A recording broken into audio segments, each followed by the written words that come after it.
안녕하세요, 여러분. 저는 40대 초반의 여성으로 엄마와 함께 서울 근교에서 살고 있어요. 사실 제 인생은 그렇게 평탄하지 않았어요. 어려서부터 많은 일이 있었고, 그로 인해 저는 늘 스스로를 강하게 만들어야 했죠. 여러분도 그런 경험이 있을지 모르겠네요. 가시밭길이라도 끝은 있는 법이다 라는 말처럼요. 저는 그 말이 제 삶에 잘 어울린다고 생각해요. 오늘은 그 가시밭길의 한 조각을 여러분과 나누고 싶어요. 사람들은 가정이 가장 안전한 곳이라고 하잖아요. 하지만 저에게 가정은 언제나 그렇지만은 않았어요. 그런 제 가정 이야기를 해보려고 어렵게 이야기를 꺼내게 되었으니 잘 들어주셨으면 좋겠습니다. 이제 이야기를 본격적으로 들려드리겠습니다. 저는 그다지 평탄하지 못한 가정에서 자랐습니다. 초등학교 5학년이었을 때 아빠의 비밀을 알게 되었어요. 학교에서 돌아오는 길에 우연히 본 거였죠. 길 건너편에서 아빠가 어떤 낯선 여자와 손을 잡고 걸어가고 있었어요. 그때는 그저 혼란스러웠어요. 저 여자는 누구기에 우리 아빠와 다정하게 있는 걸까 싶은 생각과 함께 머릿속이 하얘졌죠. 아빠는 언제나 저와 엄마에게 최선을 다하는 다정하고 따뜻한 사람이었으니까요. 친구들도 다들 저희 아빠를 부러워할 정도였습니다. 그런 아빠에게 이런 모습이 있을 거라고는 상상도 못했어요. 처음엔 믿기지 않아서 저 혼자 그 기억을 억누르려고 애썼어요. 그냥 아빠와 친한 친구일 거라고 애써 생각하며 스스로를 안심시켰어요. 그게 아니길 바랐고 엄마에게 알리고 싶지도 않았어요. 그러면 이 모든 게 진짜가 될까봐 무서웠거든요. 그래서 그냥 잊기로 했어요. 아무 일도 없던 것처럼요. 그런데 중학생 때 또 아빠의 바람을 목격하게 되었어요. 그런데 놀라운 건 그때 본 여자는 초등학생 때 봤던 여자가 아니었다는 거예요. 순간 머릿속에 불이 켜지는 것처럼 아빠는 정말 못 말리는 바람둥이라는 걸 확신하게 됐죠. 아빠가 바람을 핀다는 건 저와 엄마를 배신하는 나쁜 짓인데 그걸 한 번이 아니라 두 번, 어쩌면 여러 번 하고 있을 거라는 생각이 들어 참을 수가 없었어요. 혼자 이걸 안고 있는 건 너무 힘들었고 아무것도 모르고 있을 엄마가 너무 불쌍했어요. 그래서 결국 엄마에게 조심스럽게 말했어요. 엄마, 나 할 말 있어. 그동안 말할까 말까 엄청 고민했는데 이제는 해야 할 것 같아. 뭔데, 우리 딸 무슨 일 있어? 아니, 그냥 아빠에 관한 거야. 엄마가 너무 충격받지만 않았으면 좋겠어. 뭔데 그래? 괜찮으니 어서 말해봐. 며칠 전에, 아니, 사실 몇 년 전에도 그랬는데 아빠가 다른 여자랑 있는 걸 봤어. 이번엔 다른 여자더라? 우리 아빠 바람둥이 같아, 엄마. 알고 있었어? 음, 알고 있었어. 엄마는 저의 말을 듣고 한동안 말없이 생각을 하시다 이내 대답을 하시더라고요. 그 대답에 저는 정말 놀랐어요. 큰 충격에 빠진 엄마가 화를 내면서 아빠와 싸우는 모습을 상상했었거든요. 사실 그게 일반적인 반응일 거라고 생각하고요. 그런데 엄마는 그냥 알고 있었다고 너무도 태연하게 말했습니다. 엄마, 알고 있었다고? 그런데 아무렇지 않아? 그냥 네가 아주 어릴 때부터 아빠는 그래왔거든. 하지만 아빠는 참 좋은 사람이야. 우리 두 사람에게도 최선을 다하고 있잖아. 그러니까 그냥 모른 척하고 그 이상의 기대를 하지 않기로 한 거지. 하지만 어떻게 그럴 수가 있어? 이 엄마는 괜찮아? 정말로? 괜찮을 리가 있겠니? 하지만 엄마도 어쩔 수 없었어. 아빠의 도움 없이 엄마 혼자서 우리 딸을 잘 키울 자신이 없었거든. 엄마, 그러면 나 때문에 참아온 거였어? 그럼 이제 나도 알았으니까 도와줄게. 이제 아빠한테 말하자. 더 이상 이렇게 살 수 없잖아. 아니야. 굳이 네가 그 짐을 질 필요는 없어. 그리고 지금은 너도 아직 어리고 네가 해야 할 일이 많잖니. 아직은 아빠의 도움이 필요할 나이야. 아니, 나는 그런 사람의 도움은 필요 없어. 받고 싶지 않아. 나는 엄마만 있으면 돼, 정말이야. 엄마는 정말 괜찮아. 우리 미래는 아직 어려서 엄마 말을 다 이해할 수 없겠지만 그런 아빠라도 있는 게 나아. 그러니까 힘들겠지만 그냥 모른 척하고 조금만 견뎌보자 우리. 엄마의 말이 너무나 단호해서 저는 더 이상 아무 말도 할 수 없었어요. 엄마 말대로 저는 많이 어렸기에 엄마의 말을 다 이해할 수는 없었지만 저보다 더 오랫동안 힘들어했을 엄마가 하는 말이니 따를 수밖에 없었던 거예요. 엄마는 아빠와 어떻게 만났는지 얘기해 주셨어요. 엄마와 아빠는 연애 결혼을 한 사이였어요. 엄마 말로는 둘 사이에 우여곡절이 아주 많았다고 했어요. 그때 힘들었던 기억과 그로 인한 아빠에 대한 사랑이 너무 깊어서 엄마는 아빠와 차마 헤어질 수 없다고 하더군요. 처음 그 얘기를 들었을 때는 솔직히 답답하기도 했지만 그래도 엄마의 선택이니 존중하기로 했어요. 그렇게 시간이 흘러 제가 수험생이 되었을 때였어요. 가뜩이나 예민한 시기인데 아빠가 제 노트북에 있는 메신저 프로그램으로 바람을 피는 아줌마와 은밀한 대화를 나눴고 로그아웃도 안 해서 그걸 제가 다 보게 된 겁니다. 아빠가 바람핀 장면까지 2번이나 목격을 한 상태에서 그딴 저질스러운 대화까지 보게 되니 아빠 때문에 스트레스를 너무 많이 받았어요. 딸 컴퓨터로 그런 짓거리를 해놓고 저에게 엄마가 아닌 다른 여자의 손을 잡던 손길을 내밀며 다정한 척, 좋은 아빠인 척하는 아빠가 너무도 소름 끼쳤습니다. 결국 엄마가 아빠에게 이혼을 요구했어요. 저도 옆에서 그 말을 들으면서 마음속으로 쾌재를 불렀죠. 엄마가 아빠에게 이혼을 요구하던 날 밤 아빠와 엄마 그리고 저는 거실에 앉아서 이야기를 나눴어요. 제발 우리 이렇게 헤어지면 안 돼. 그동안 나도 최선을 다했잖아. 다시는 그러지 않을게. 그런 말 이제는 의미 없어. 당신이 몇 번을 잘못했는지 알아? 미네에게 몇 번을 들켰는데. 아빠, 나 정말 아빠랑 같이 살기 싫어. 엄마랑 나한테 더 이상 상처 주지 말아줘. 아빠와 한 집에서 사는 것조차 너무 힘들어. 아니야, 절대 안 돼. 내가 우리 미네랑 당신을 얼마나 사랑하는지 알잖아. 바람, 그런 거 아니야. 그냥 나도 친구들이 필요했을 뿐이라고. 친구 그 이상, 그 이하도 아니었어. 오해하지 말아줘. 사랑? 그 사랑이라는 이름으로 나를 얼마나 아프게 했는지 당신은 알아? 사랑은 말로만 하는 게 아니야. 그리고 이제 와서 변명하지 마. 그게 그냥 바람이 아니라고 생각해? 아빠, 솔직히 말해서 나도 이제 아빠를 믿을 수가 없어. 그러면서 어떻게 수험생 딸 노트북으로 그런 대화를 나누고 있어. 나를 위해서라도 우리 눈앞에서 사라져주면 안 될까? 정말 미안하다. 제발 우리 가족을 이렇게 꺼내면 안 돼. 나도 잘못한 거 알아. 이혼은 절대 안 돼. 내가 진짜로 사랑하는 가족은 당신이랑 내 딸 미네뿐이야. 미네를 위해서라도 나는 더 이상 당신과 같이 살 수가 없다고. 엄마는 그때야말로 정말로 마음을 굳게 먹은 것 같았어요. 그렇게나 단호한 엄마의 모습을 그때 처음 봤거든요. 아빠가 끝까지 버티는 바람에 결국 이혼은 못했지만 엄마는 아빠를 집에서 내쫓는 데는 성공했어요. 그 와중에 아빠는 최소한의 도리는 하고 싶다며 엄마와 저에게 생활비와 용돈을 보내줬지만 저는 아빠에게 서운함을 넘어 극도로 혐오하는 마음을 갖고 있어서 그 지원도 받고 싶지 않았어요. 그래서 완전히 아빠에게서 독립할 수 있을 정도가 되었을 때 엄마에게 아빠와 완전히 떨어지자고 이야기해 보았습니다. 엄마, 나도 이제 어엿한 사회인이야. 대기업에 들어갔다고. 물론 계약직이긴 하지만 잘만 하면 충분히 정규직이 될 수 있대. 아빠 도움 없이도 우리 충분히 살 수 있어. 그러니까 우리 아빠에게서 완벽하게 독립하자, 엄마. 하지만 미네야, 아무리 대기업에 들어갔다고 해도 너는 아직 사회초년생이야. 부모님의 지원이 필요할 때라고. 괜찮아, 엄마. 더 이상 아빠의 지원 같은 건 받기 싫어. 아빠와 떨어지려고 그렇게 노력했는걸?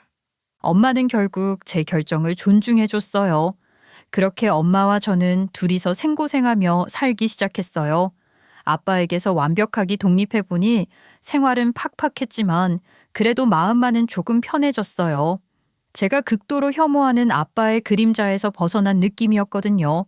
하지만 엄마는 가끔 몰래 아빠와 연락을 하더라고요. 처음엔 그걸 알고 너무 화가 났어요. 엄마와 저를 오랫동안 아무렇지도 않게 배신한 사람에게 무슨 미련이 남아있기에 그러나 싶고 답답했죠. 엄마, 왜 아빠랑 아직도 연락해? 정말 이해가 안 돼. 그래도 결국 네 아빠잖아. 전류는 어떻게 완전히 끊어버릴 수 있겠니? 무슨 말인지는 알겠는데 그래도 난 너무 싫다고. 아빠가 우리한테 했던 짓 생각하면 정말 용서가 안 돼. 아휴, 엄마도 아빠가 잘못했다는 거 알아. 하지만 아빠도 반성을 많이 하고 있나 봐. 엄마한테 가끔 연락해서 안부 묻고 미안하다고 하는데 그걸 차마 거절할 수가 없더라. 엄마가 그러고 싶다면 어쩔 수 없겠지만 난 정말 이해 못하겠어. 엄마만 괜히 상처받을 뿐일 텐데. 엄마가 선택한 일이니까 제가 무조건 반대할 수는 없다고 생각했어요. 그래도 여전히 마음 한구석엔 답답함이 남아 있었죠. 엄마가 더 이상 아빠 때문에 상처받지 않길 바랄 뿐이에요.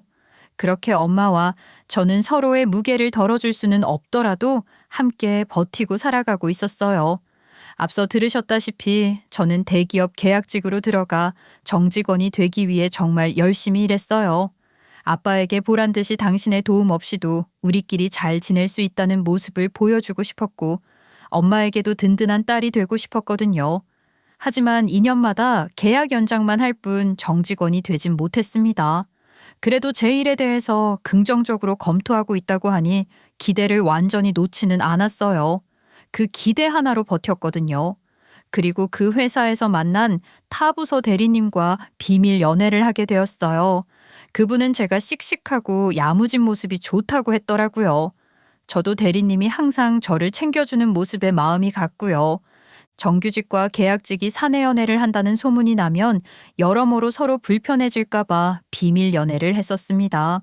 3년 정도 사귀니 자연스럽게 남자친구가 저에게 저와 결혼하고 싶다고 하더군요. 그동안 한결같이 저에게 잘했던 사람이기에 결혼을 승낙했습니다. 무엇보다 그 사람이 좋았던 이유는 잠깐이라도 한눈 팔지 않았다는 거였어요. 남자는 보통 1년 만나면 마음이 식는다는데 이 사람은 한눈 팔지도 않고 저 하나만 바라보는 사람이었거든요. 아빠 때문에 저는 그런 부분에 대해서 좀 집착하기도 했던 것 같습니다. 그래도 아무튼 그 사람이라면 행복한 결혼 생활을 할 수 있을 거라는 생각이 들었어요. 3년 동안이나 비밀 연애를 하다가 갑자기 결혼한다고 하면 회사 사람들이 서운해할 것 같아 친한 몇몇 동료들에게 먼저 말씀드렸어요. 그랬더니 동료들이 웃으며 그러더라고요. 뭐야. 이제 와서 밝히는 거야? 솔직히 우리 탕비실에 있는 정수기조차 미네 씨랑 허 대리님이 사귀는 거 다 알고 있었을걸? 진짜로? 나름 숨긴다고 숨겼는데 어떻게 다 알고 있었대? 그래도 용케 모른 척 해주고 왠지 고마운걸? 에이, 당연히 다 티났지. 둘이 같이 점심 먹으러 가고 몰래 몰래 시간 맞춰서 둘이 같이 퇴근하는 거 다 알고 있었는걸? 그래도 두 사람 잘 어울려서 다들 좋게 보고 있었어. 그런가? 그래도 이제 공식적으로 알리니까 좀 시원섭섭하네. 그동안 고생 많았어. 말 안 하고 협조해줘서. 뭘, 우리야말로 이제 축하해줄 수 있어서 좋지 뭐. 결혼 준비 잘하고 청첩장 주는 거 잊지 마. 그렇게 동료들과 이야기를 나누면서 숨기고 있던 부담감이 조금은 풀리는 느낌이었어요. 사실 회사 사람들의 시선이 걱정되어서 비밀 연애를 했었는데 대부분의 사람들이 알면서도 모른 척 해주고 좋게 봐주고 있었다는 사실에 더 안심이 되었던 것 같습니다. 결혼 준비는 잘 진행되었어요. 서로의 가족도 소개했어요. 남편에게 아빠에 대해서는 굳이 언급하지 않았습니다. 외국에서 일을 하시느라 그냥 많이 바쁘신 분이라고만 둘러대고 굳이 소개하진 않았어요. 혹시라도 안 좋게 보일 수도 있으니 그렇게 하자고 엄마가 그러더라고요. 그런 건 아무래도 어른의 의견에 따르는 게 현명할 것 같아 그러기로 했었습니다. 그렇게 상견례까지 잡았는데 상견례 날이 오기 며칠 전 엄마가 갑자기 아빠도 부르자는 거예요. 엄마, 아빠를 왜 불러? 난 절대 싫어. 그래도 네 아빠잖니. 상견례 아빠가 없으면 뭐가 되겠니? 사돈 되실 분들이 얼마나 이상하게 생각하겠어. 난 아빠랑 얼굴 마주치기도 싫어. 심지어 같이 식사까지? 그런 사람을 우리 중요한 자리에 부르고 싶지 않아. 엄마 마음도 이해 못하는 건 아니었지만 정말로 아빠가 상견례에 오는 건 싫었어요. 아빠는 저에게 있어 부끄럽고 혐오스러운 사람, 그 이상 그 이하도 아니었거든요. 하지만 상견례 날 결국 아빠가 나타났어요. 엄마가 멋대로 아빠에게 알린 모양이더라고요. 좋은 옷을 입고 멀끔하게 꾸미고는 아무렇지도 않은 척 나타나서는 가족들 앞에서 멋진 아버지인 양 행동하더군요. 그렇게 되어버렸으니 저도 아무렇지 않은 척 연기를 했어야 했습니다. 처음에는 아무 말도 안 하고 참아보려 했어요. 하지만 점점 시부모님 되실 분들에게 아빠가 하는 말들이 제 속을 긁기 시작했어요. 우리 미네가 어릴 때부터 얼마나 똑똑하고 야무졌는지 몰라요. 뭐든지 혼자 척척 해내는 아이였죠. 아이고, 따님이 정말 자랑스러우시겠어요. 이렇게 훌륭하고 예쁘게 자라주었으니 사돈 어른을 보니 어떻게 저렇게 잘 자라났을까 이해가 되는군요. 하하, 아이 가찬이십니다. 우리 사돈분들을 보니 우리 미네를 많이 예뻐해 주실 것 같아서 제가 마음이 놓이네요. 귀한 아들, 저희 집에 장가 보내주셔서 감사합니다. 저희도 귀하게 대하도록 하겠습니다. 저도 이렇게 좋은 분과 가족이 되게 되어 정말 기쁩니다. 앞으로도 잘 부탁드리겠습니다. 잘 부탁드립니다. 아버님, 어머님. 저는 마음속에서 복잡한 감정이 들끓었지만 최대한 평온하게 대화를 이어갔어요. 아빠의 존재가 너무 불편했지만 상견례 자리에서 대놓고 불편함을 드러내면 안 된다는 걸 알기에 그저 어색한 미소로 버텼죠. 상견례는 어찌저찌 잘 마무리되었습니다. 하지만 상견례 이후로 남자친구는 제 행동에 뭔가 이상함을 느낀 것 같았어요. 제가 평소에는 아빠에 대한 이야기를 거의 안 한 데다가 상견례 자리에서는 아빠와 많이 어색해 보이니 남자친구가 눈치를 챈 거죠. 3년을 만났으니 어떻게 보면 들키는 건 당연했습니다. 그날 저녁 남자친구가 저에게 물어봤어요. 자기야, 아버님과 무슨 문제가 있는 것 같던데 혹시 뭐 불편한 거라도 있었어? 나 아빠에 대해서 자기한테 말 안 한 게 있어. 우리 아빠가 예전부터 엄마랑 나한테 큰 상처를 줬었어. 그래서 사실 나는 아빠와의 관계가 정말 불편해. 장인어른이 불편해? 왜? 무슨 일인데?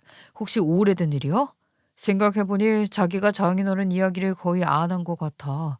오늘이 되어서 처음 뵙는 것도 좀 의아하다는 생각이 들기도 했고. 미안해. 자기한테 말하면 괜히 우리 결혼 준비에 영향을 줄까봐 걱정이 되기도 했고, 자기가 실망할까봐 무서웠어. 괜찮아, 자기야. 무슨 일이 있어도 실망하지 않을 테니까 안심하고 나에게 이야기해줘. 남자친구는 제 손을 꼭 잡고 저를 안심시켜 주더군요. 그렇게 남자친구에게 집안 사정을 털어놨고 저는 남자친구가 저를 이해해 주리라 믿었어요.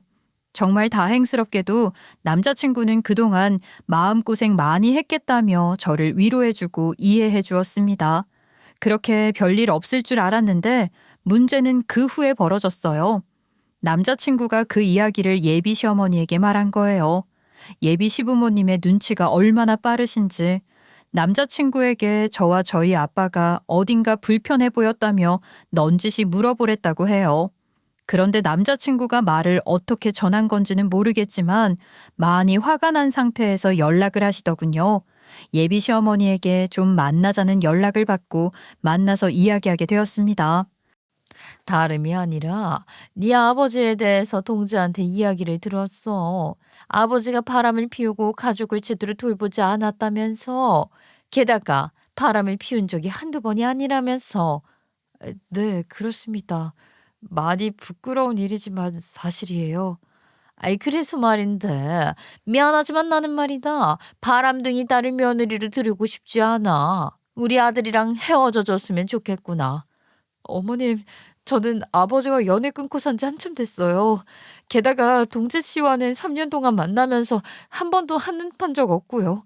걱정하지 않으셔도 됩니다. 아니. 네가 아무리 착하게 살아왔다고 해도 말이다. 그 피는 못 속이는 법이야. 바람도 유전이잖니. 네 아버지처럼 될지 누가 알아? 우리 아들이 평생 바람 피는 아내를 두고 살게 하고 싶지가 않다고. 저는 그런 사람 아니에요. 아빠의 잘못을 제가 반복할 이유는 없습니다. 저는 제 나름대로 올바르게 살아왔고 앞으로도 그럴 겁니다. 그렇게 말하는 건 누구나 할 수 있지. 하지만 난 불안해. 정말 우리 아들이랑 결혼해서 잘 살 수 있을 거라 생각해? 난 솔직히 아니라고 본다. 조심해서 나쁠 거 없잖니. 어머니, 저 동재 씨 사랑해요. 동재 씨도 같은 마음일 거예요. 저의 진심을 믿어주셨으면 좋겠습니다. 사랑? 사랑만으로 다 되는 줄 알아? 나는 우리 아들이 그런 위험을 감수하게 하고 싶지 않아. 그러니까 다시 한번 생각해봐. 우리 아들이랑 헤어져 주는 게 서로 비춰 좋을 거야. 죄송하지만 저는 저 자신을 그렇게 보지 않아요. 아빠의 잘못은 아빠의 잘못이고 저는 다르게 살기 위해 노력해왔습니다. 동재 씨와 저는 서로 사랑하고 저는 동재 씨를 진심으로 존중하고 있어요. 결혼을 포기할 생각은 없습니다. 글쎄다. 네 생각보다 어른의 눈은 정확하거든. 한번 잘 생각해보는 게 좋을 거야. 저는 예비 시어머니가 하는 말씀들을 듣고 큰 충격을 받았습니다. 제 마음속에 있는 상처를 마치 무기로 사용하는 것 같았거든요. 하지만 당장 결혼을 무르고 싶진 않았습니다. 저는 정말로 그게 흠이라고 생각하지 않을 뿐더러 남자친구도 저를 믿어줬으니까요. 제가 버티고 있으니 예비 시어머니와의 관계는 상당히 불편해졌어요. 솔직히 그런 이야기를 듣고 난 후에 아무렇지 않을 수가 없었죠. 그러면서 점점 압박을 하시더라고요. 남자친구는 정말 좋았지만 예비 시어머니가 그런 사람이라면 그런 집에는 시집가지 않는 것이 좋겠다는 생각이 들기 시작했어요. 솔직히 시집살이가 두려웠어요. 앞으로 어떤 일들이 있을지 생각만 해도 마음이 무거웠죠. 그래서 한동안 깊게 고민을 했어요. 정말 이 결혼을 계속 이어가는 게 맞을까? 나를 위해서라도 멈춰야 하는 건 아닐까 하고요. 그러던 중에 남자친구가 저에게 울면서 매달리더라고요. 정말 미안해. 엄마한테 얘기한 건 내가 너무 경솔했어. 자기한테 이렇게 큰 상처 줄 줄 몰랐어. 제발 나 용서해 주라. 나도 알아, 동재 씨. 하지만 조금 실망스러웠어. 솔직히 말하면 시집살이 당할 게 너무 두려워. 벌써부터 그러시는 거 보면 어떻게 결혼한다고 하더라도 힘든 일 많을 것 같아. 엄마한테는 내가 잘 말할게. 자기한테 그렇게 하지 않도록 꼭 노력할 거야. 나 자기 없이 못 살아.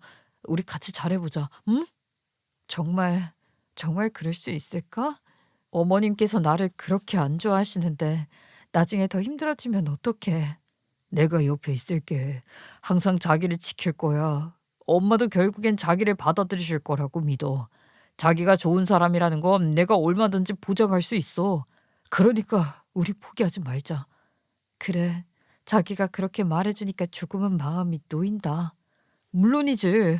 나도 자기랑 함께하고 싶어. 그러니까 절대 혼자 힘들어하지 말고 우리 같이 헤쳐나가자. 엄마한테는 내가 잘 말해놓을게. 자기는 나만 믿고 기다려줘. 남자친구는 저에게 꼭 허락을 받아올 거라며 약속을 했고 얼마 지나지 않아 정말로 그 약속을 지켰습니다. 남자친구는 시어머니를 설득할 때 저도 정규직이 될 거라며 문제가 있는 사람이라면 회사에서도 받아주지 않을 거라고 설득했던 것 같습니다. 마지못해 허락하실 때 정규직 전환에 대해서 이야기하시며 그 정도는 되어야 저에게 확실히 믿음이 생길 것 같다고 꼭 정규직이 되겠다고 맹세를 하더라고 하시더라고요. 그건 저도 간절히 바라는 바였기 때문에 약속을 드렸고 그렇게 우리는 무사히 결혼을 하게 됐어요. 저는 결혼 후 시댁에 더 잘하려고 무척 노력했어요.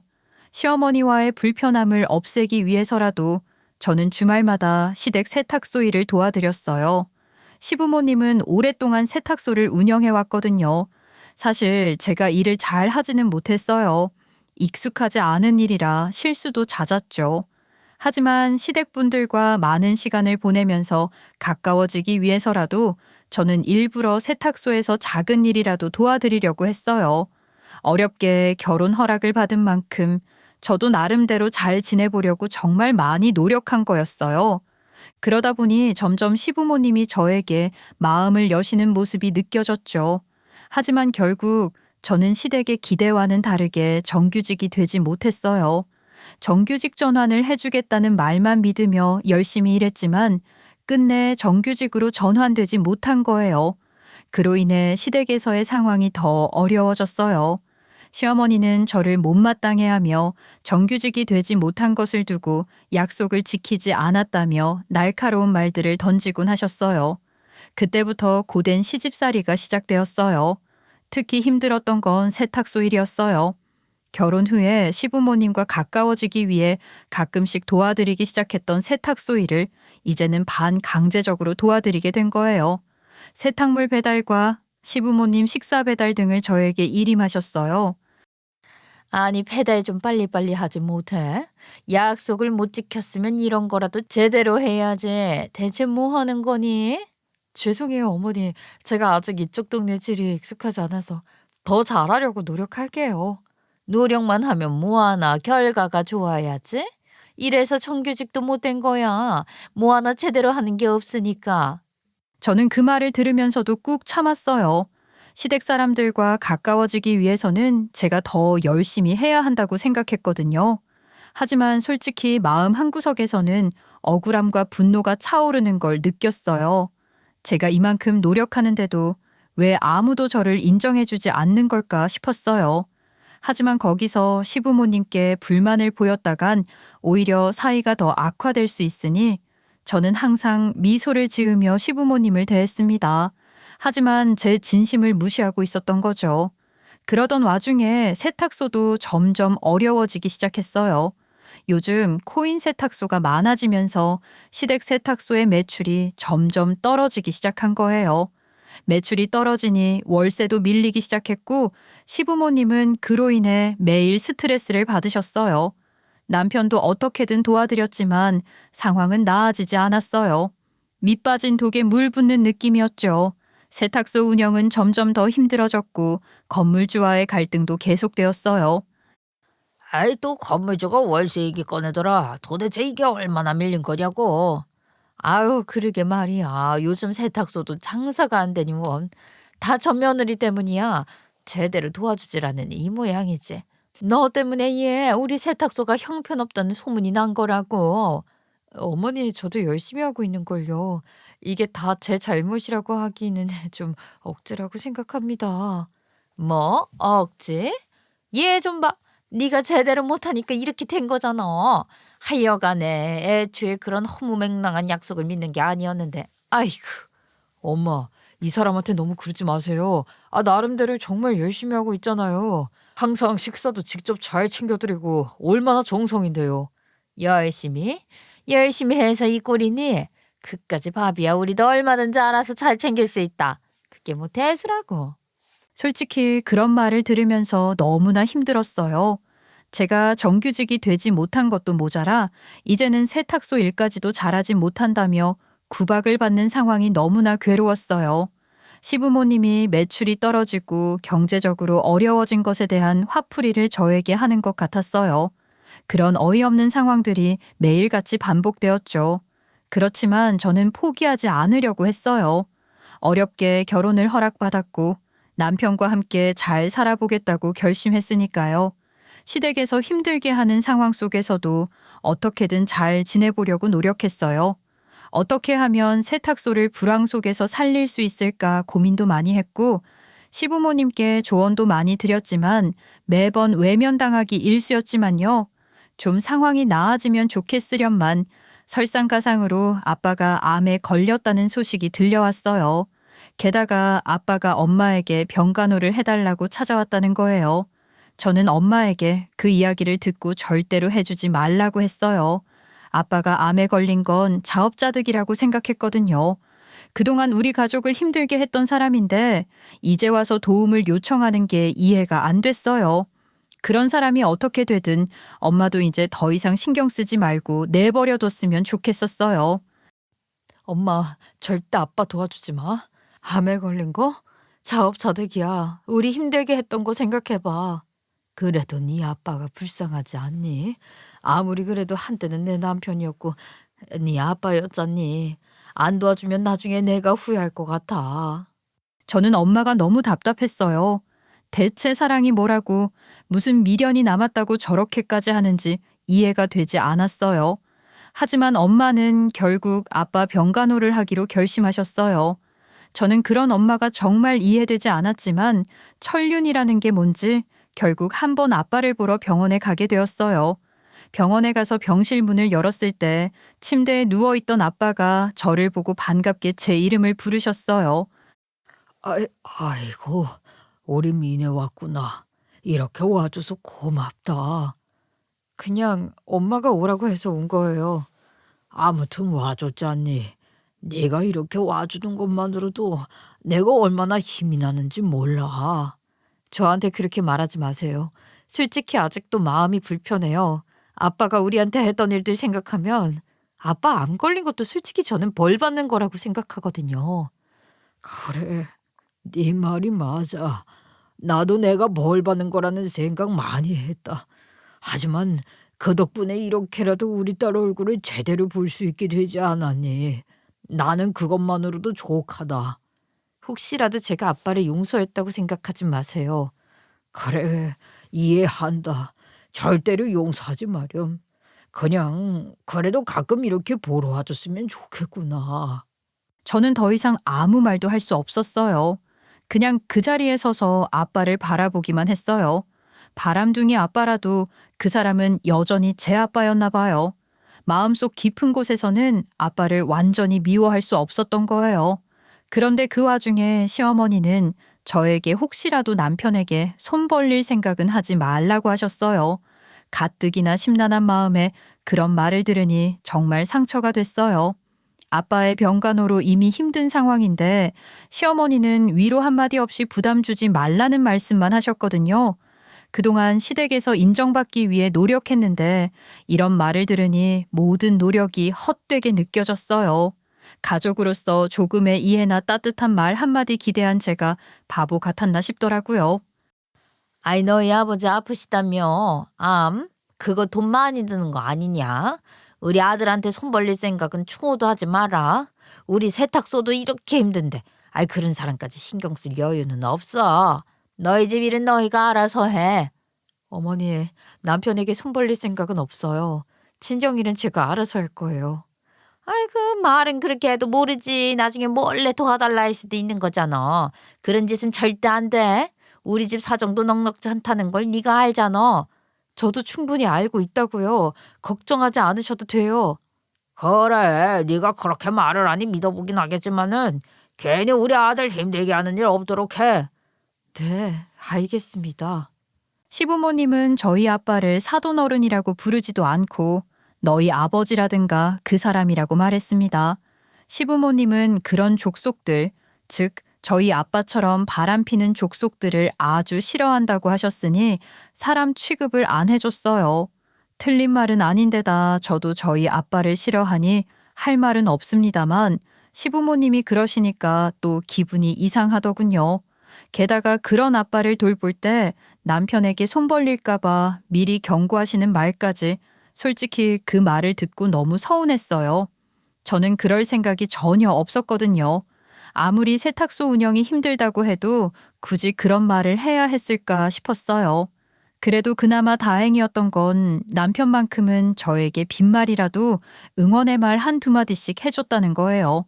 저는 남편 하나만 바라보며 힘겹게 지냈습니다. 아빠는 2년 동안 암과 싸우다 결국 돌아가셨어요. 그동안 저는 정말로 시댁의 도움은 받지 않았고 남편에게도 손 벌리지 않았어요. 우리 가족 문제는 우리가 해결해야 한다는 생각이었거든요. 그래서 아빠가 돌아가신 후 용기를 내서 시댁에 먼저 연락을 드렸고 시부모님이 같이 있으셨는지 스피커폰으로 받으시더군요. 저 어머님, 아버지가 돌아가셨어요. 아, 그래? 아유, 마음이 무겁겠구나. 우리는 신경 쓰지 말고 알아서 잘 보내드리고 오렴. 잠깐이라도 와주시면 안 될까요? 저희 어머니께도 힘이 될 거예요. 우리가? 아이, 우리까지 가면 더 복잡해질 거야. 그리고 세탁소는 누가 보라고? 잠깐이라도 비울 수 없는 건 너도 잘 알잖니. 장례식장에 우리가 굳이 갈 필요는 없겠지. 그쪽 바람 상세들이 올 수도 있는 거 아니냐. 괜히 가서 민망한 상황 만드는 거 싫다. 그런 건 걱정하지 않으셔도 돼요. 가족으로서 암에 걸리시면서 다 정리되셨고 아니, 우리가 가도 불편할 거야. 힘든 건 알겠지만 우리도 바쁜 상황이니까 이해해줘라. 네가 잘 처리해라. 우리는 신경 쓰지 말고 인사 잘하고 오렴. 사실 애초에 오길 바라지도 않았지만 시댁의 반응은 너무 심했어요. 시부모님은 저에게 너무 무관심했고 마치 남의 일처럼 대하는 태도에 정말 상처받았어요. 심지어 이제 제가 홀어머니를 부양해야 하는 거냐며 혹시라도 우리 아빠의 혼외자식이라도 나타나면 귀찮아지는 것 아니냐고 하더군요. 그리고 만약에 그런 문제가 생기더라도 시댁의 피해 안 가도록 똑바로 하라고 말하더군요. 정말 어이가 없고 서운했지만 그래도 남편만은 저를 이해해 줄 거라 믿었어요. 자기야, 아빠 돌아가셨어. 와서 나 좀 도와줘. 나 너무 힘들어. 아, 그렇구나. 미안해, 자기야. 그런데 내가 요즘 승진 얘기도 있고 해서 부모님께서도 장례식장 가는 건 부정될 수 있다고 가지 말라고 하시네. 뭐라고? 아니, 그게 말이 되는 거야? 아무리 그래도 그렇지. 잠깐이라도 올 수 없는 거야? 엄마도 많이 힘들어하고 계셔. 미안해, 자기야. 지금 회사에서도 신경 쓸 일이 많아서 나도 좀 조심해야 할 시기야. 부모님도 그런 점에서 걱정하시고. 아무튼 잘 보내드리고 당분간 쉰다는 생각으로 친정에서 그 아버님 유품 정리도 잘하고 와. 쉰다고? 아빠 유품 정리하는 게 어떻게 쉬는 거야? 내가 말이 좀 잘못됐나 보다. 그냥 마음 편히 장모님이랑 같이 있으면서 잘 정리하고 오라고. 나도 우리 집에서 잘 기다리고 있을게. 저는 그 말을 듣고 너무 기막혔어요. 아빠 유품 정리를 하는 걸 보고 쉰다고 표현하다니, 부정을 탄다니, 정말 남편이 저를 이해하고 있는 걸까 싶었어요. 그렇게 남편의 태도를 보면서 열이 뻗치고 뒤집어 엎고 싶었지만 일단은 아빠 장례가 우선이었고 아빠 장례식 때부터 뒷정리를 할 동안 시댁과 거리를 두고 지냈습니다. 저도 더 이상 힘들고 싶지 않았거든요. 아빠 유품 정리는 별로 할 게 없을 줄 알았는데 생각보다 할 게 많았어요. 엄마는 집에 아빠와의 추억이 담긴 물건들을 많이 남겨놓으셨더라고요. 엄마가 물건 하나하나를 보며 많이 슬퍼하셨어요. 그 모습을 보니 저도 어렸을 때 생각이 나면서 아무것도 몰랐던 시절, 아빠와 행복하게 지냈던 시간이 그리워졌어요. 한때는 우리 가족이 정말 행복했는데 이제는 모든 게 변해버렸다는 생각에 마음이 많이 무거웠어요. 그런데 한편으로는 시댁에 대한 원망도 커졌어요. 이제 그 사람들도 저에게 가족이나 다름없는데 이렇게나 무심할 줄이야. 제가 이렇게 힘들 때 조금의 위로나 응원도 해주지 않았다는 사실에 정말 서운했어요. 그동안 시댁에서 잘 지내보려고 열심히 노력해왔는데 결국 그 사람들에게 저는 아무 의미 없는 사람이었나 싶었죠. 이런 생각들이 머릿속을 가득 채우면서 복잡한 감정들이 교차했어요. 그런데 얼마 지나지 않아 남편이 대리에서 과장으로 승진했다는 소식을 들었어요. 자기야, 나 승진했어, 승진. 이제 과장이래. 정말? 축하해. 우리 아빠 장례식까지 안 오면서 버틴 보람이 있겠네. 무슨 말을 그렇게 해. 어쩔 수 없었잖아. 그게 그렇게 서운했어? 나도 우리 집 일 때문에 힘든 거 알잖아. 그래, 그러겠지. 저는 남편의 승진 소식에 마음이 복잡했어요. 기쁜 마음도 있긴 있었지만 시댁의 냉대가 생각나면서 왠지 모르게 씁쓸함도 느껴졌어요. 정말 우리 아빠 장례식에 오지 않아서 부정을 타지 않아서 승진을 했다고 생각하는 것 같아 불쾌하기도 했죠. 그랬던 사람들이 자기 아들 승진한 건 진짜 기뻤는지 웬일로 시댁에서 저에게 남편 승진 파티를 한다고 연락이 왔어요. 저도 함께 하자고 부르더군요. 너도 와. 너도 언제까지 슬퍼하고 있을 수만은 없잖니? 우리 아들 승진 파티니까 빠지면 안 되지. 이제 가장도 됐는데 우리도 축하 좀 해줘야지. 네, 알겠습니다. 뭐 제가 할 게 있나요, 어머니? 아니야. 신경 쓸 거 없고 할 거 하나도 없어. 아버지 돌아가시고 힘들었을 텐데 뭐 그런 것까지 하려고 해. 넌 와서 따로 해줄 게 있으니까 그냥 몸만 와라, 몸만. 시어머니의 태도가 이상하게 느껴졌지만 딱히 의심할 것도 없어 보여서 시댁에 갔어요. 도착하니 시어머니가 상다리가 휘어지게 음식을 차려 놓으셨더라고요. 남편 승진 축하 파티라 그런지 준비를 아주 잘 하셨더군요. 파티가 시작되고 모두가 모였을 때 시어머니가 갑자기 저에게 말씀하셨어요. 너 우리 아들한테 줄 선물 있지 않니? 네? 무슨 선물이요? 그러자 시어머니는 제 앞에 이혼 소장을 내밀었어요. 저는 정말 생각지도 못했습니다. 시어머니가 말씀하셨던 제가 와서 따로 해줄 거라는 게 이 이혼 소장을 쓰는 거라는 것을요. 이혼 소장에는 이미 남편의 도장이 찍혀 있었습니다. 아버지를 떠나보내는 동안 이런 걸 슬금슬금 준비했다고 생각하니 온몸이 굳었습니다. 이혼 소장이야.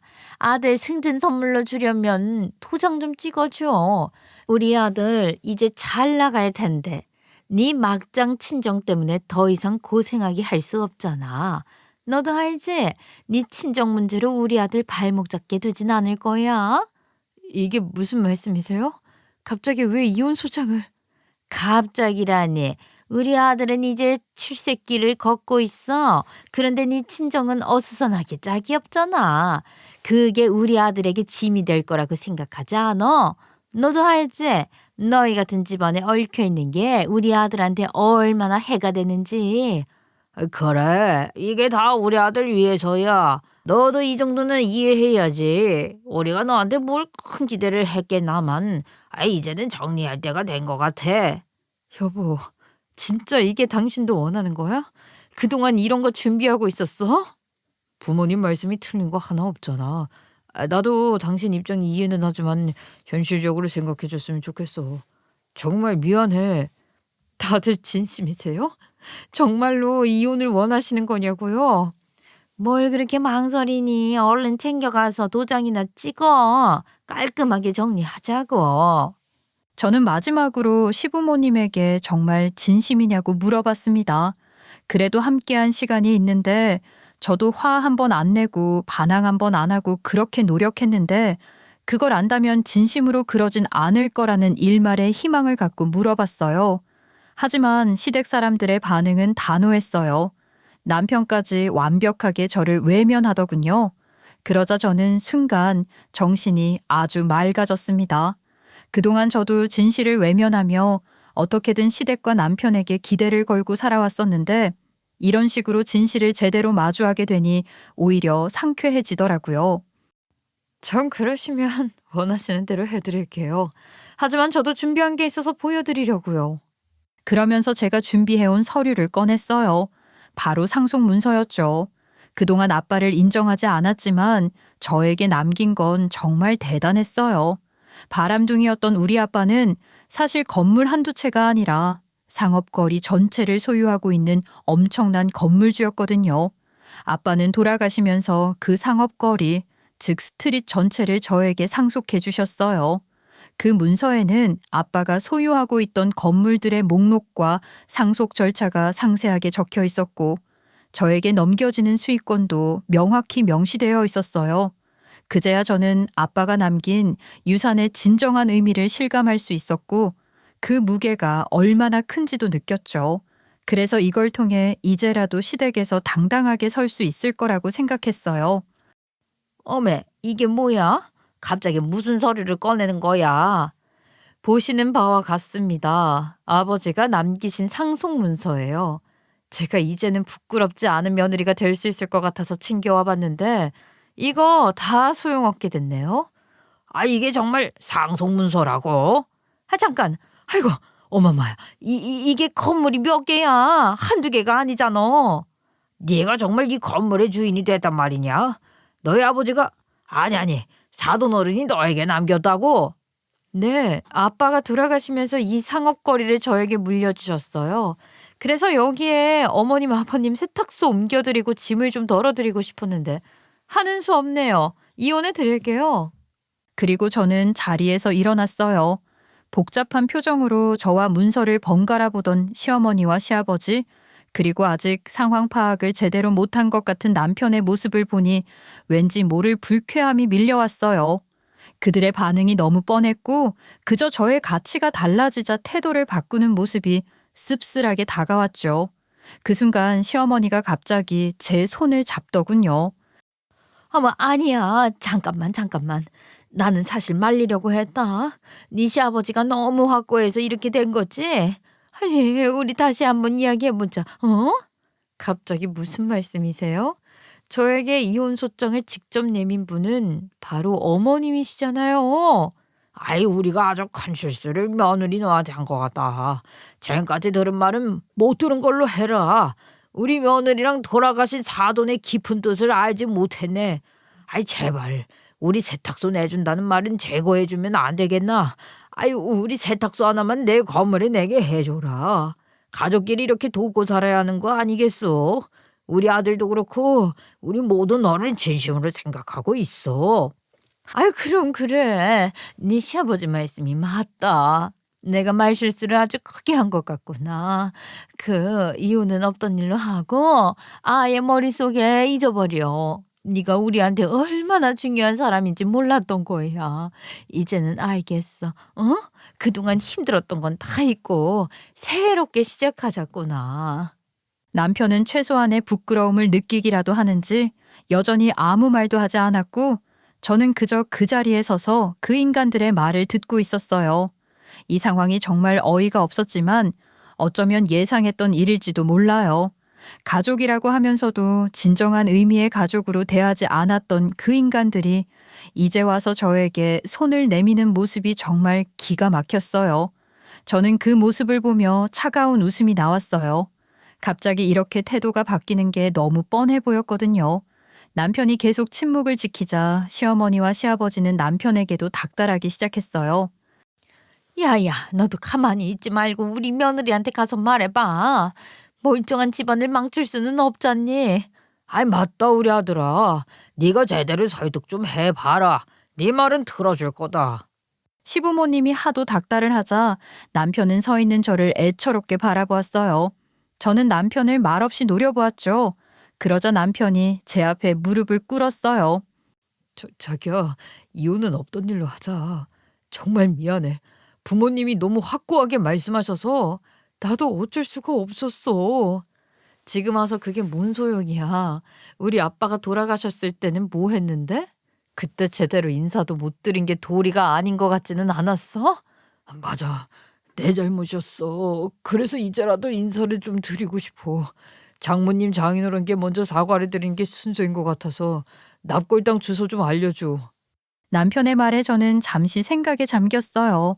정말로 이 사람들이 우리 엄마나 아빠에게 사과를 먼저 하는 게 맞는 것 같더군요. 저희 시댁에서 어떤 대접이나 최소한의 도리도 못 받아본 부모님이 너무 불쌍하잖아요. 그래, 좋아. 우리 엄마가 사과를 받아주시면 나도 생각해 볼게. 함께 납골당으로 가자. 그렇게 우리는 납골당으로 갔어요. 사실 엄마가 받아줄 생각이 없을 거라는 걸 알고 있었어요. 아빠 장례 때 시댁 사람들의 태도 때문에 엄마가 많이 속상해 하셨고 아빠의 유품을 정리할 때도 엄마는 힘들어 했거든요. 하지만 이 사람들에게 우리 엄마에게 사과하는 모습을 보게 하고 싶었어요. 납골당에 도착하자마자 남편과 시부모님은 온갖 아부와 오도방정을 떨며 엄마에게 사과하고 위로했죠. 아유, 사돈댁, 정말 죄송합니다. 이렇게 늦게 와서 사죄드리게 되다니 마음이 무겁습니다. 저희가 잘못했습니다. 이제라도 늦지 않게 사과드리고 싶습니다. 장모님, 정말 죄송합니다. 제가 어리석었어요. 장인어른께도 장모님께도 너무 큰 신뢰를 했습니다. 아, 이제 와서 뭘 어쩌겠다고. 진심도 아닌 사과 필요 없어요. 나는 당신들 꼴도 보기 싫으니까 다들 꺼져버리라고. 안 사돈, 저희는 진심으로 사과드리는 겁니다. 한 번만 기회를 주시면은. 기회 같은 거 필요 없어. 내가 너희들 용서할 마음이 있었으면 벌써 했겠지. 아, 감히 어딜 오기를 와. 들으셨죠? 우리 엄마도 당신들 꼴 보기 싫대요. 미안하지만 저도 더 이상 당신들 같은 양심 없는 사람들이랑 상종하고 싶지 않아요. 이제 정말 끝이라고요. 야, 너무 그렇게 매몰차게만 굴지 말고 다시 생각해 주련. 가족끼리 이렇게 끝내는 건 아니잖냐. 가족이요? 가족이었으면 애초에 이혼 소장을 그런 식으로 내밀진 않았겠죠. 더 이상 할 말 없으니까 다들 가시라고요. 제발 자기야, 한 번만 더 생각해 줘. 우리 집 이렇다 정말 망할지도 몰라. 이미 충분히 생각했어. 이제 가. 더 이상 여기에 있을 이유가 없으니까. 그렇게 엄마와 함께 집으로 돌아왔어요. 집에 돌아와서는 이혼 소장에 도장을 찍었어요. 남편은 이미 도장을 찍어둔 상태였기 때문에 접수는 금방 끝났어요. 이제 모든 게 끝났다는 생각에 마음이 한결 가벼워졌어요. 시댁 식구들은 이혼 서류를 접수한 후에도 돌아가면서 저에게 연락해 왔어요. 한 번만 도와달라, 다시 생각해 볼 수 없겠냐며 매달리더군요. 미안하지만 저는 이미 이혼 서류를 접수했고 이제는 남남이 된 사람들에게 더 이상 신경 쓰고 싶지 않다고 단호히 말했어요. 그랬더니 시댁 사람들은 펄쩍 뛰며 이혼 서류를 정말로 접수했냐고 난리를 치더군요. 무슨 생각으로 그러는 거냐. 그런 식으로 인연을 끊는 건 예의 아니라나 뭐라나. 그 모습이 너무 어이없어서 그냥 전화를 끊어버렸어요. 그 후로도 전 남편이 계속해서 저에게 시간을 좀 내달라며 연락을 했어요. 하도 연락이 와서 한 번쯤 만나줘야겠다 싶어 만나줬죠. 자기야, 이렇게 되어서 정말 미안해. 자기에게 너무 큰 상처를 준 것 같아. 이제 와서 뭘, 어차피 다 끝났잖아. 알아. 근데 정말 미안해. 부모님도 후회하고 계셔. 내가 진짜로 어리석었어. 그때 정말 내가 정신을 못 차렸어. 그래서 지금 와서 사과만 하려는 거야? 그럼 그동안의 일들이 다 없어지는 줄 알아? 아니, 그런 건 아니야. 하지만 우리 부모님이 지금 정말 힘들어하고 계셔. 우리 세탁소 사정 알잖아. 내 혼자 힘으로 버티는 것도 지쳤다고. 그러니까 제발 한 번만 도와주면 안 될까? 뭐라고? 지금 나한테 당신 부모님 도와달라고 하는 거야? 네가 도와줘야지. 너 잘나신 과장님 아니야? 과장님 되겠다고 장인어른 장례식도 안 간 독한 인간인데 알아서 잘하겠지. 그거는 나도 정말 마음이 무거웠어. 알잖아. 어쩔 수 없었다는 거. 정말 기가 막혀서 말이 안 나오네. 너한테 도와달라고 하면 내가 뭐라도 해줄 줄 알았어? 그래도 이미 끝났다고 했잖아. 너희 부모님이 나한테 무슨 짓을 했는데 지금 와서 도와달라고 뻔뻔하게 말을 해. 정말 이게 마지막 부탁이야. 이번만 도와준다면 내가 뭐든지 한다고 약속할게. 뭐든지? 그럼 나한테서 완전히 사라져줘. 그게 네가 할 수 있는 최선이야. 나 이제 너희 집안 때문에 더는 고생하기 싫어. 그렇게 말하고 저는 정강이를 한번 걷어차주고 자리에서 일어났어요. 더 이상 이 사람들과 말이 통할 거라는 기대는 하지도 않았어요. 이제는 정말 제 인생을 살고 싶었어요. 엄마와 둘이서 여유롭게 여행도 다니며 지내볼 생각이에요. 그동안 엄마도 아빠랑 저 때문에 마음고생을 많이 하셨으니 이제는 행복할 일만 남았다고 믿고 싶어요. 이제 우리 정말 편하게 살아보자. 그동안 너무 힘들었잖니. 그러니까 엄마, 이제는 우리 둘만 생각하면서 행복하게 지내자. 엄마 어디 가고 싶은 데 있어? 아이고, 나는 그냥 네 옆에만 있으면 돼. 네가 행복해지면 그게 내 행복이지. 엄마, 앞으로는 진짜 행복할 일만 남았어. 우리 둘이서 예쁜 데 많이 다니고 맛있는 것도 많이 먹으면서 지내자. 그래, 우리 그렇게 지내자. 이제는 정말 좋은 일만 있을 거야. 엄마와 저는 정말로 새로운 일상을 시작했어요. 엄마는 오랜만에 여유를 찾은 얼굴로 웃음을 짓곤 하세요. 저도 그런 엄마를 보며 마음이 따뜻해지더라고요. 저희는 함께 미술 전시회도 다니고 가끔은 영화도 보면서 시간을 보내고 있어요. 여행도 계획 중이에요. 예전에는 생각도 못했던 해외여행을 준비하면서 엄마와 설레는 마음으로 어디를 갈지 이야기 나누고 있어요. 엄마는 꽃이 활짝 핀 곳에서 사진을 찍고 싶다고 하셔서 봄이 오면 그 꿈을 이뤄드리려고요. 이제 우리에게는 좋은 일들만 남아있다고 믿어요. 힘들었던 시간들이 지나고 이렇게 평화롭고 행복한 나날을 보내는 게 감사하게 느껴져요. 엄마와 저는 앞으로도 서로 의지하면서 남은 인생을 최대한 행복하게 채워나갈 거예요. 이번 일을 통해 저는 진정한 행복이 무엇인지에 대해 다시 생각하게 되었어요. 누군가에게 인정받고 사랑받기 위해 애쓰는 것이 아니라 나 자신을 사랑하고 아끼는 것이야말로 진정한 행복의 시작이라는 걸 깨달았거든요.